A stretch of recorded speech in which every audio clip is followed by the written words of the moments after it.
สงครามบ่ได้เกิดจากฝีมือมนุษย์สงครามเกิดจากโทสะถ้ามนุษย์บ่มีโทสะสงครามก็เกิดบ่ได้มนุษย์นั้นถ้ามีความหลงก็จะยึดว่าตัวเองมีตัวมีตนทุกสิ่งทุกอย่างเป็นตัวของเฮาเบิดนั่นคือความหลงการที่อยู่กับความหลงนั้นเหมือนเต่าตาบอดลอยน้ำมหาสมุทรมนุษย์นั้นถ้าขาดปัญญาถ้าขาดพระธรรมเป็นที่พึ่งก็บ่แตกต่างกันกับไม้แห้งบ่มีประโยชน์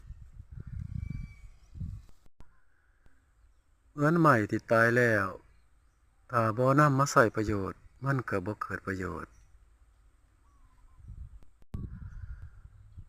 เพราะฉะนั้นค่าของไม้ก็คือประโยชน์